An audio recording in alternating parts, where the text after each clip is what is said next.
Hi, this is Wesley Critchfield, executive producer for Club 40 Audio, and we are just so darn excited that you have decided to join us for this, our very first production from Club 40 Audio of The Factory.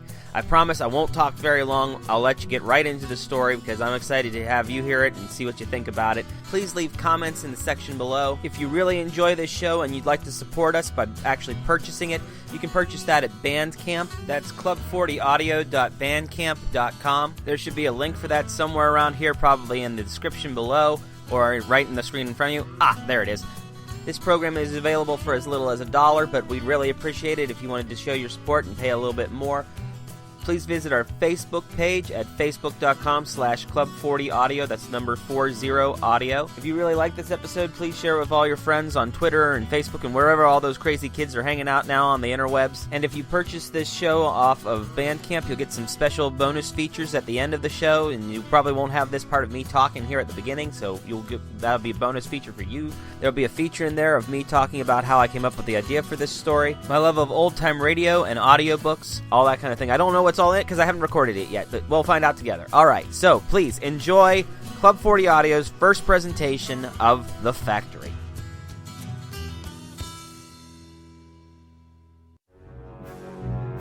Club 40 Audio presents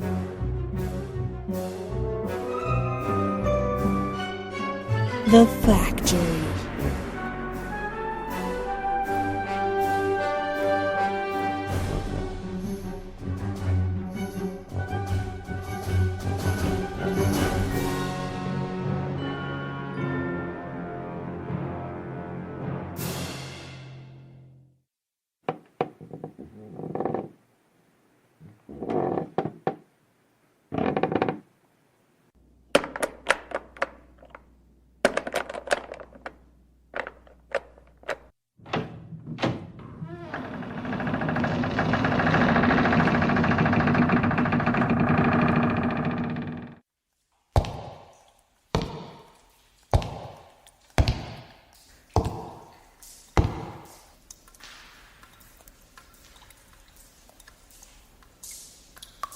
Oh, there you are. I've been expecting you. Yes, you thought the factory was abandoned, didn't you? Thought you'd come in and explore, have a look around, maybe have a little fun? Oh, it's quite a common mistake. Happens all the time. And quite frankly, we like it that way. What's that? Oh, no, you can't leave just yet. We wouldn't dream of letting you leave before you've had a look around. Yes, it is grand and glorious, isn't it? You should see it in the light. But then, we haven't had a use for lights around here for years. Stay here long enough, and you'll see as perfectly in the dark as we can. What do we make here? Oh, many things. Special things for a very special clientele. Of course, they aren't always aware of just how special they are when they get them, and we always manage to retrieve them once they've served their purpose. This, for instance. Just a common microphone. Yes, it might appear that way to you, but this microphone once belonged to the famous radio talk show host Quinton Beek. Oh, you've never heard of him. Perhaps one day you will. Time can be such a funny thing, and it's so easy to lose track of here. In fact, it's time for his show now. I'll just turn on this radio right here. I'll tune it in. And there. It's Drive Time Radio with Quentin Beak. That's right, this is Drive Time Radio, and I am Quentin Beek. We are here to talk about the things that interest me. At least that's the case most of the time. It's Free for All Friday, and for today and today only, I'm inviting you, the listeners of this great city, to call in and let me know what you want to hear me talk about. We all know you've got some burning question that you want to know the ultimate truth about, and good old Becky is here to answer it for you. So call me up at 4727 BEEK.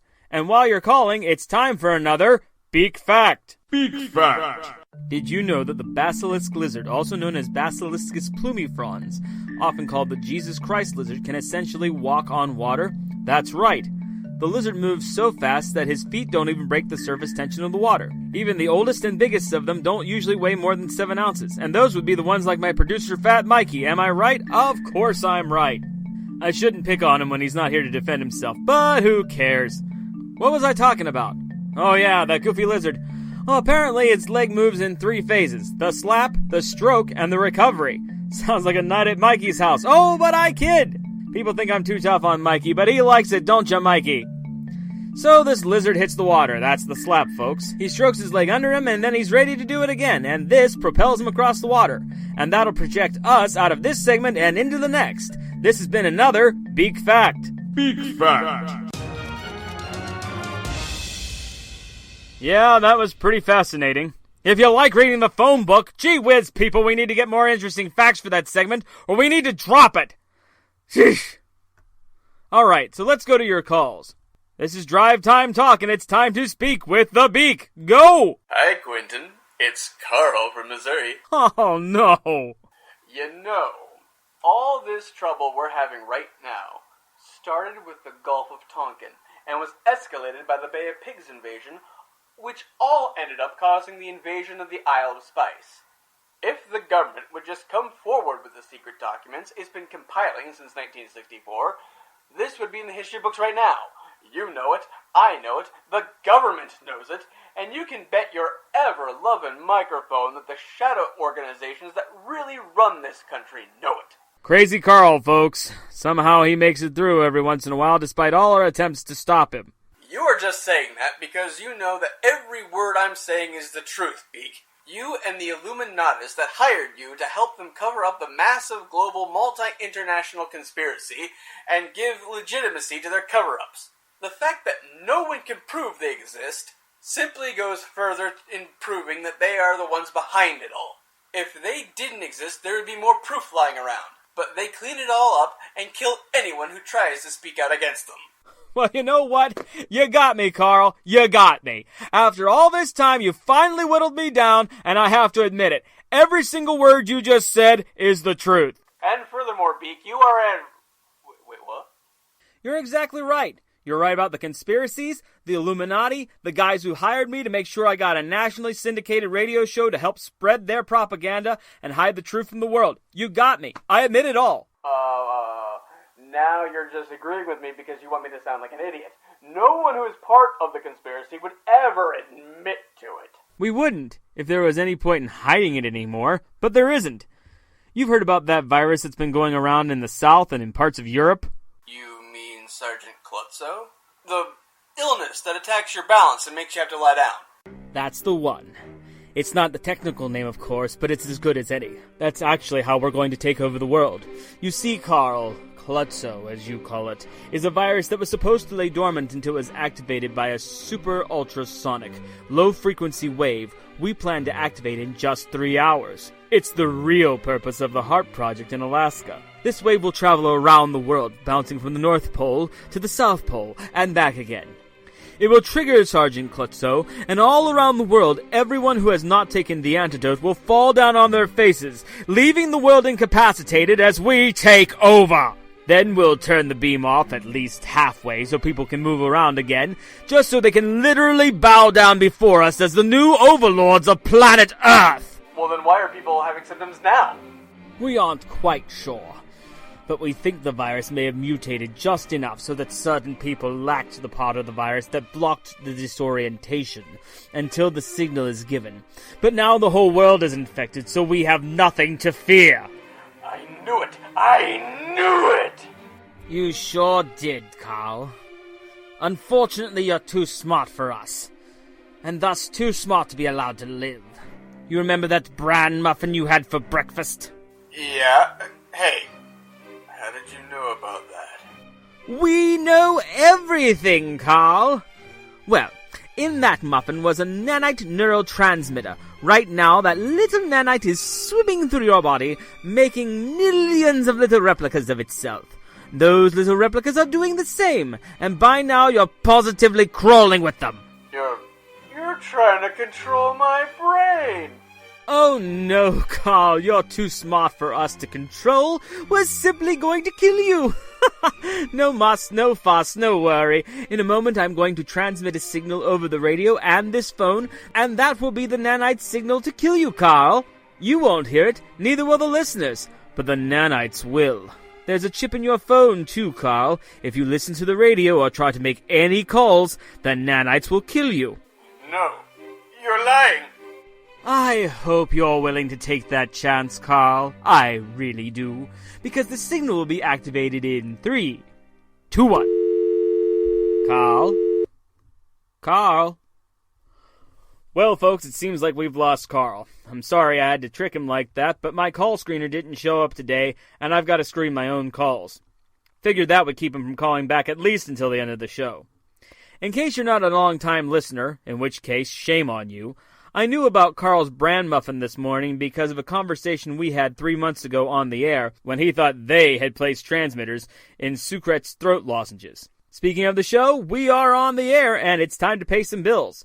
Drive Time Talk will be right back after a word from the folks holding a financial sword of Damocles over this show. Drive Time Talk with Quinton Beek will return in minutes. Hey there, listeners. Have I got a deal for you? Are you down with the flu? Does your head feel so stuffed up you just wish it would explode and get it over with? Are you taking chills so hard it feels like Harvey Wallbanger has started wailing on you with a sledgehammer?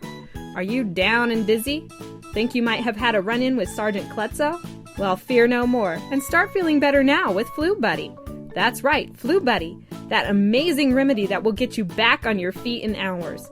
And if you go to the store and purchase it today, you'll get an extra bottle of Flu Buddy absolutely free. That's right, 2 bottles of America's best cold remedy for the price of 1.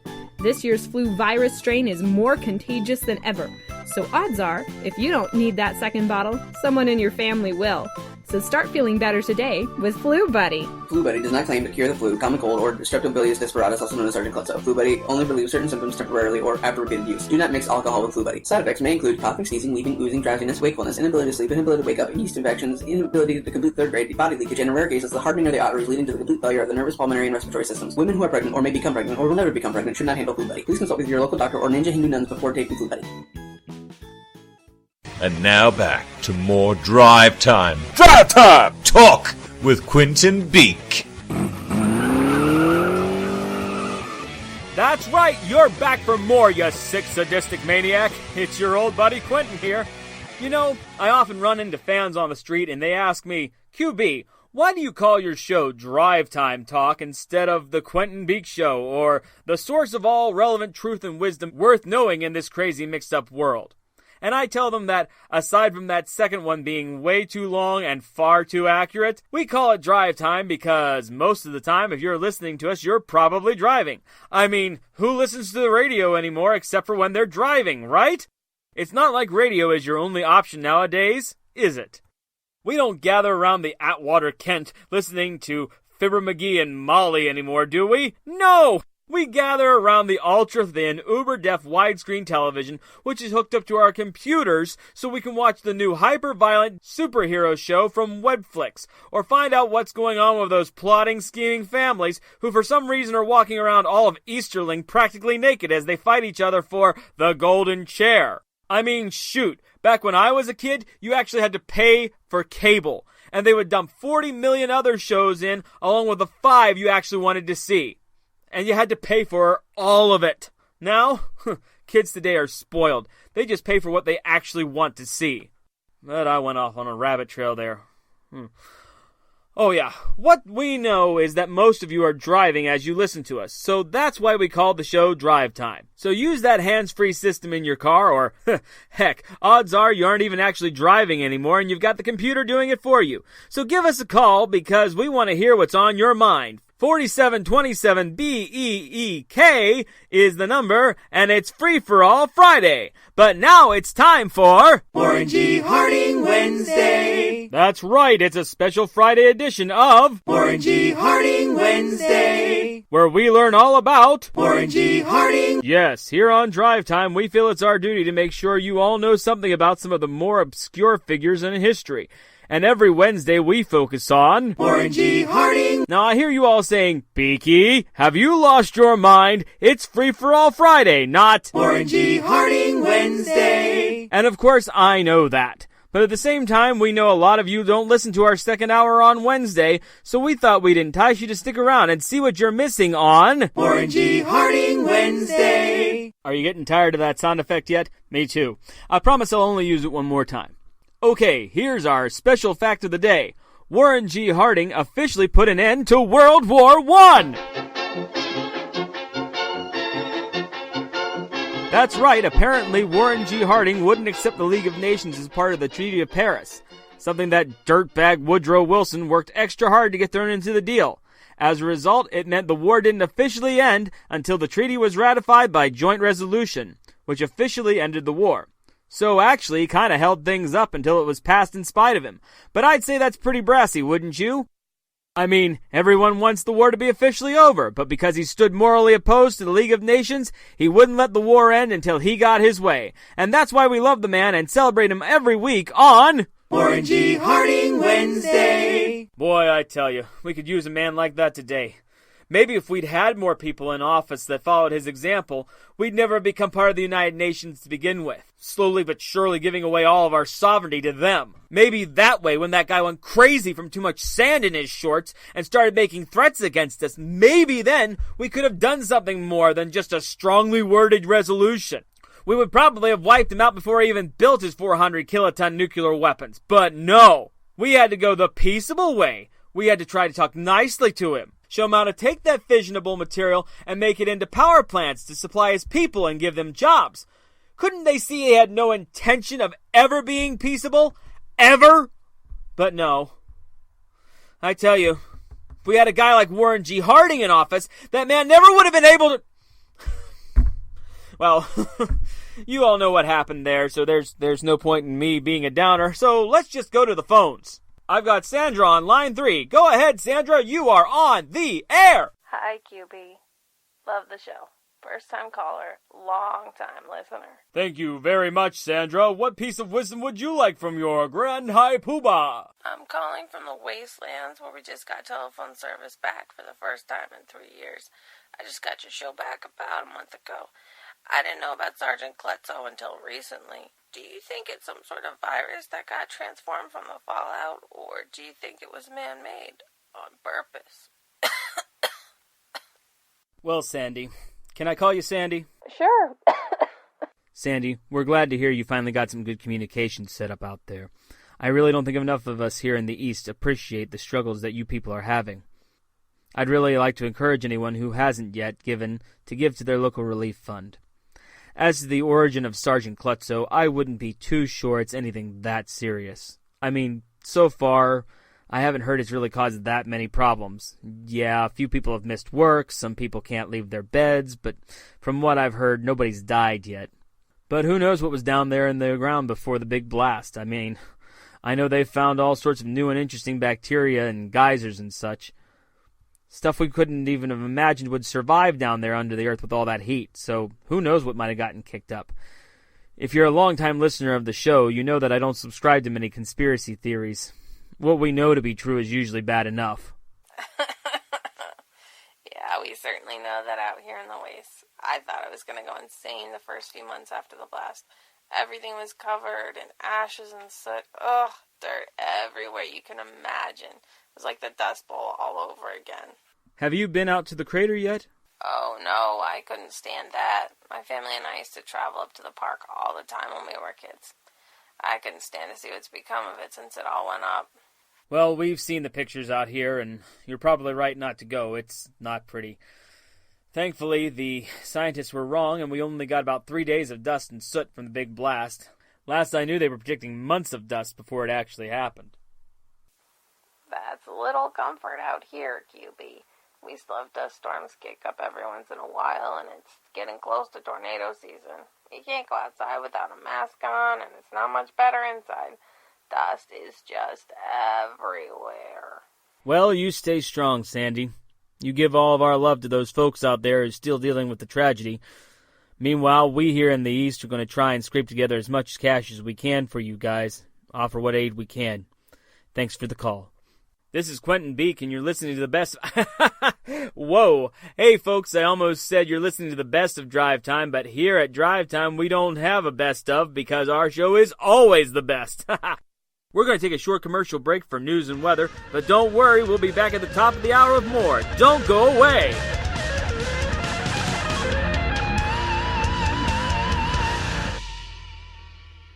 This half hour of Drive Time Talk has been brought to you by Hatchet Body Scent for Men. Hatchet. It'll make your woman feel lightheaded. Sam, I'm leaving you. You're not a real man. You don't even smell like a real man. I'm going back to Mom's. Hey, Sam, man, how you doing?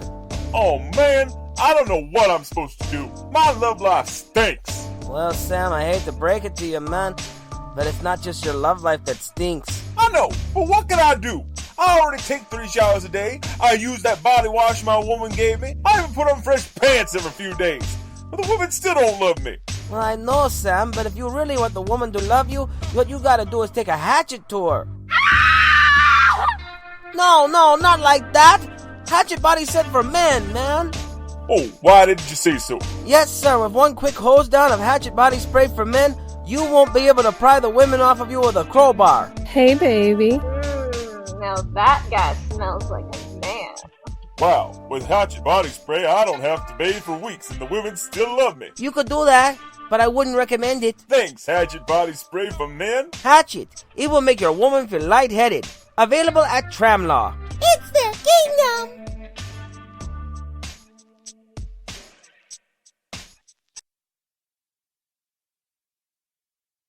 Whoa! Dead air! Can't have that! Well, folks, this is your old Drive Time pal, Quentin Beak. I don't know what's going on downstairs, but they were supposed to be doing traffic and weather together. Looks like old Quentin may be the only one doing his job today. I don't have any of the official radar or traffic reports, so all I can do is tell you what my phone says and what I see out the window. As for weather, my phone says it should be overcast and cloudy with a high of 75 degrees Fahrenheit, with rain this evening and temperatures falling into the 50s. But it's said that for the last few days, no matter how many times I refresh it. So from what I can see out my window, it's a beautiful day, and if our studio thermometer can be believed, it's almost 90 degrees out there. Now on to traffic. Well, I've got a pretty good view of the city from my vantage point. Are you in the booth? Just the thing I used to do back in my days as a sportscaster. Oh, yeah. The highways, yeah. They look like they always do about this time of day. Some of them are crowded bumper, and other ones are free and clear. And the rest is under construction. But it seems like traffic is at a standstill at the moment, so if you can take the train, that would be my suggestion. Just avoid all this mess. I tell you, folks, I can't remember a time when construction wasn't going on 28. Seems like it's been there all my life. Those cones and flashing lights are never going to come down. And if they ever do get it fixed, it'll all have taken so long that they'll have to start over again. Well, folks, that's a pretty lousy report from your old pal Beaky. But since I seem to be the only one doing his job today, yeah, what you heard is what you got.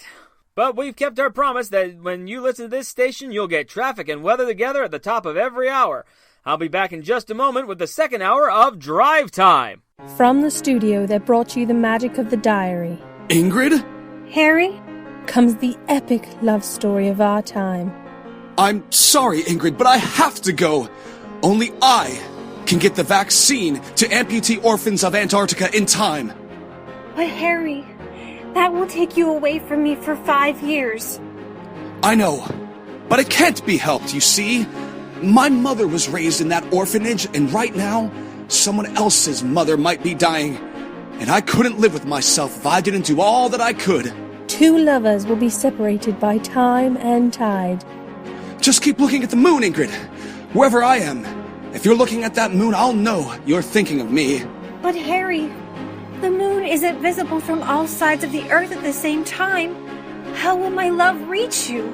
The moon will bring it to me, Ingrid. The moon will bring it. And when Harry's ship is lost at sea, only the memory of her love will keep him alive. Ingrid! I just know Harry's still out there. If he wasn't, the moon would have told me so. Lover's Moon, a film by Sean Gates, in theaters this Friday. This old-time radio program was originally aired live, long before the advent of high fidelity. Are you ready to begin? Show me the magic. Are you ready to have some fun? That can't be done as quick as I heard my back. Run for your lives! You think they have any clue what's about to happen to them? Oh, no chance in hell. What you are about to hear is the ultimate blending of information and engaging entertainment. This is Drive Time! Drive Time with Quentin Beek. Yes, that's right, I am the one and only Quentin Beak.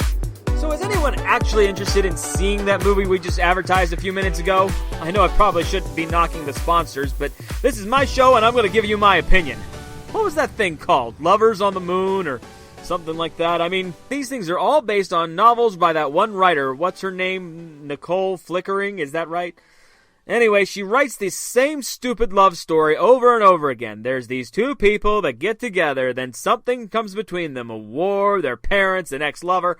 Then they're separated for some ridiculous amount of time, during which neither of them thinks to write or pick up a phone, or else the story is set before those things. Then the guy comes back a changed man, but she's involved with some rich guy who seems really nice at first, but by the end is revealed to be a jerk because that's what the story requires him to be, so our two lovers can get back together. And don't forget that wise and wacky uncle who has all the answers and went through the same thing when he was her age. Oh, boy, it's the same story over and over and over again. So when does this thing come out anyway?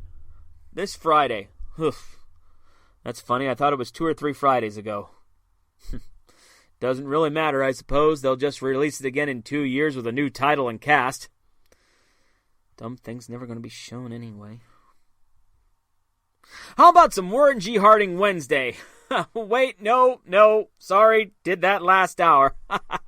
Never mind that it's Friday. It is Friday, isn't it? Right? Oh, well, whatever. All right, so how about the phones? How about we go to the phones since it's Free for All Friday here on the Quentin Beak Show? Oh, boy. Drive Time. Drive Time. It hasn't been the Quentin Beak Show since clear back when I started broadcasting in Seattle. Oh, imagine if I'd been there when the big one hit. I could be doing this show from 100 feet under the ocean right now. Imagine trying to do a radio show from the bottom of the ocean.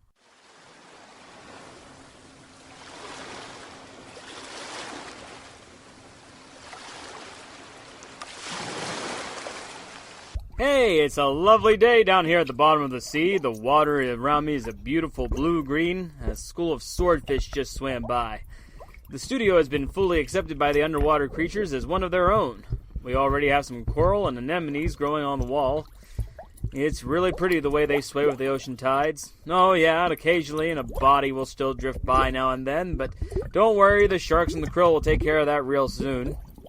Hey, there goes Bob from the admin office downstairs. He's still taking the paperwork from room to room just the same as always. Of course, he's wearing a scuba suit now. We all have to wear them. Wonder whatever happened to Bob. Hope he and his family made it out okay. They knew it was going to happen for years and years. Even made movies about it. They still chose to live there, but who would have thought that the big one and the park would blow on the same day? Sure, it's pretty obvious it was a possibility now, in retrospect, but hindsight is 20/20, as they say. Oh well, this is all getting a little bit morbid, so why don't we go to the phones? Let's go to Roger on line 5. Hey Roger, this is Drive Time Talk with Quentin Beak, and I hope you're using a hands-free device or you're a passenger because driving while on the cell phone is now illegal in this state. Bogus, man. It's not fair that we have... Whoa! Hey, hang on there, Roger. Hold on a second. I'm going to need you to go back because apparently you jumped the gun a little bit and we didn't get to hear the beginning of your statement. You want to go back and try it again? Hey, yeah, Beak. That's exactly what I wanted to talk to you about. This whole not being able to use a cell phone in the car is totally bogus, man. It's not fair that we have to pull over to the side of the road just to make a call. I hear you, Roger. It's bad enough the government made it mandatory that we all have that TrackStar device installed so they could know exactly where every vehicle is and how fast it's traveling. It wasn't enough to rob us of our privacy that way. Now we can't even make a phone call when we want to. Yeah, they tell us it's for our own good, but isn't that how these things always start?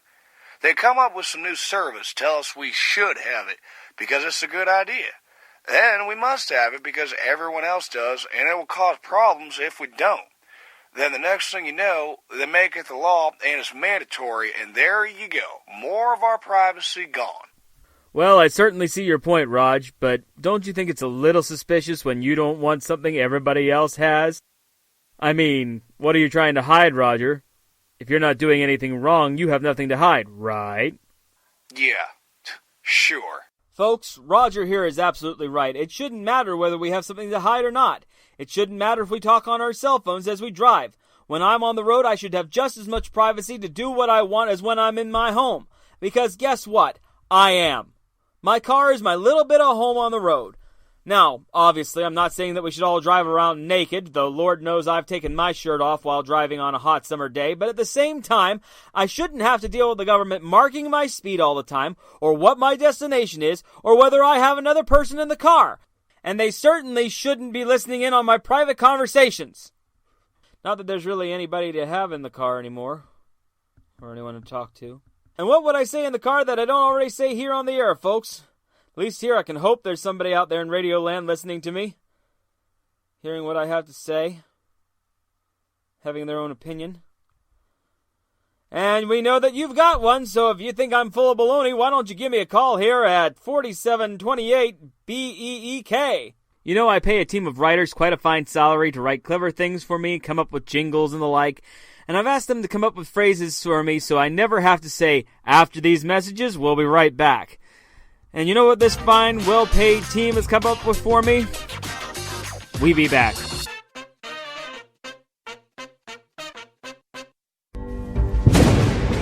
We all know that disaster can strike at any moment. Famine, flood, earthquakes, volcanoes, unexpected invasions, and the plague. Any one of them could strike you and your family at any moment. How can you protect yourself?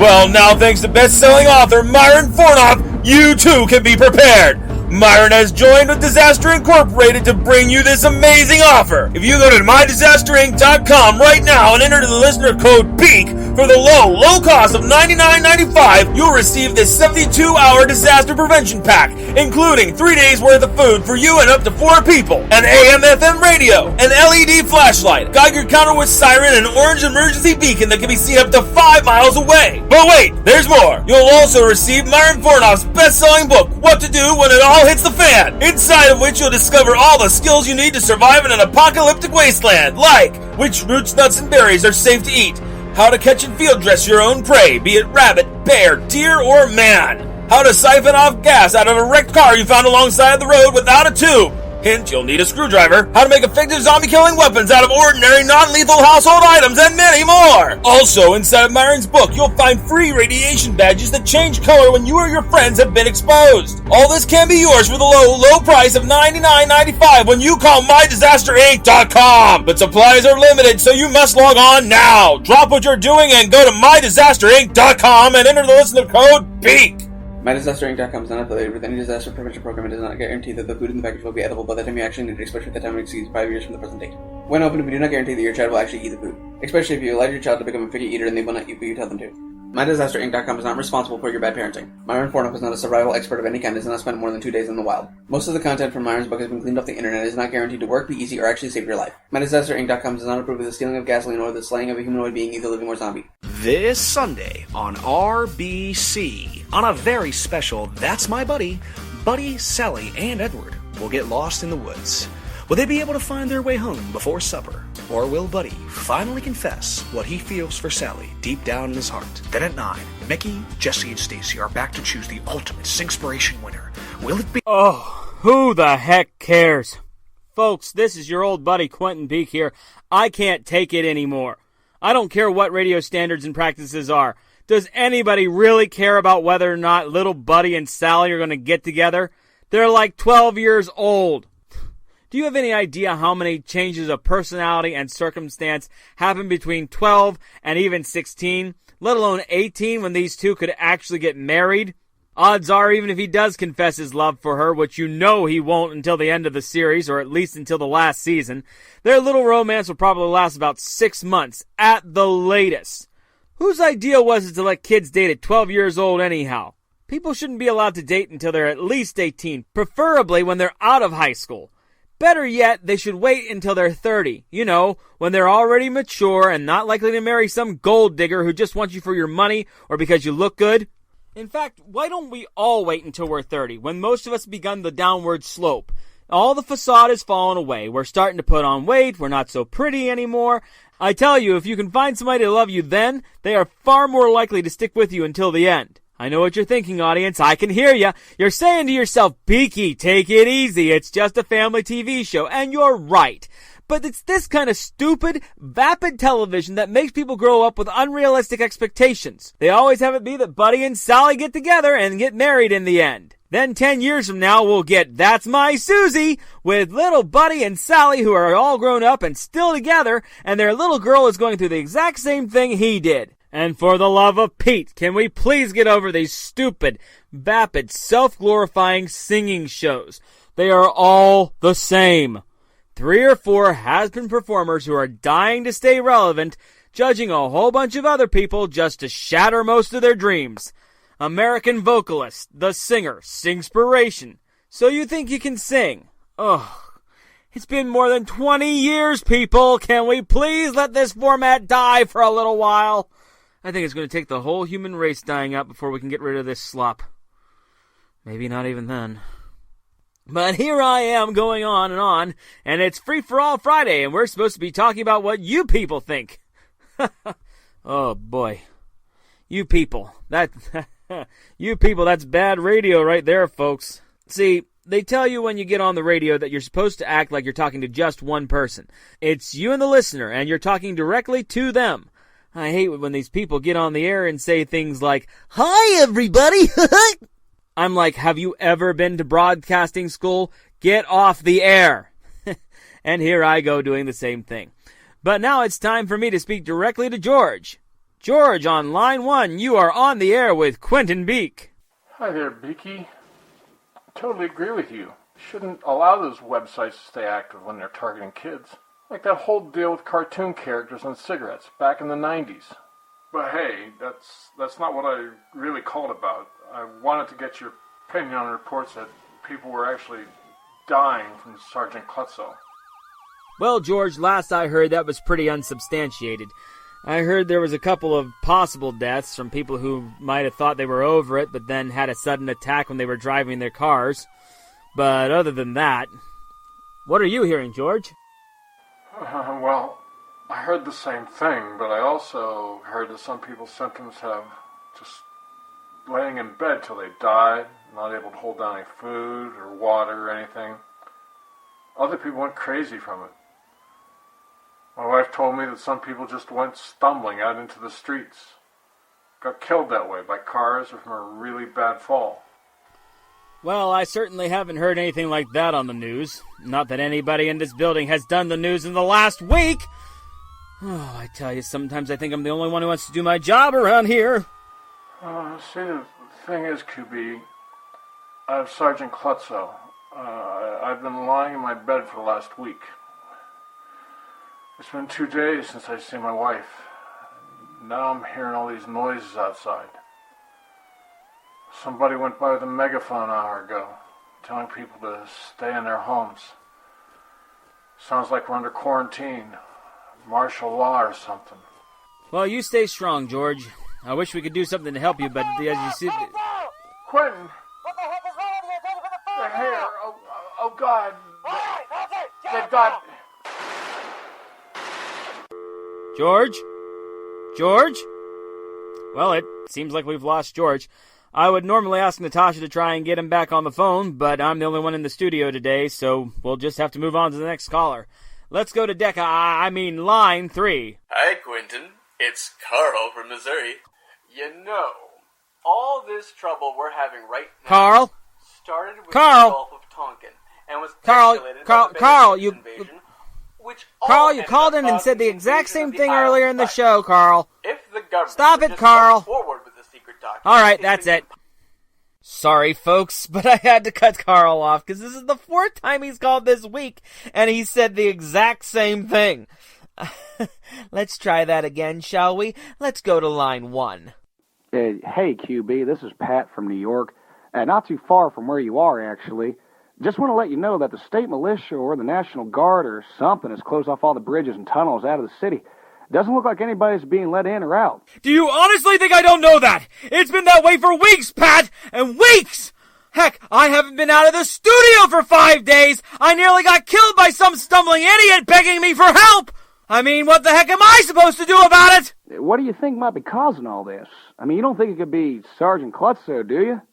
No! I don't want to hear one more word about Sgt. Klutzo, or the park exploding, or the nukes! I've had enough! The world is not coming to an end! Life will go on as it always has! People always blow these things out of proportion and make it seem like the world is... I mean, look at those people down there just lying in the streets! All those cars parked on the freeway! Do you honestly think they're never going to move again? That those lights on Broadway are just going to go out at some point? That this station will stop broadcasting when the power dies? Oh no! This station is going to be right here long after we're all gone, and your old buddy Quentin Beak is going to be right here in this chair broadcasting out to you poured up schmucks who tune in every single day! In no time, you're going to feel really silly for thinking that it was all over and that the world was going to end! So if there's anybody out there who still has a brain and wants to talk about something other than the end of the world, the number is 4727 Beek! So please call me! Call me! Call me! For the love of God! Somebody please call me! Call me! Call me! Call me! Call me! Call me! Call me! Call me! Call me! Call me! Call me! Call me! Call me! Call me!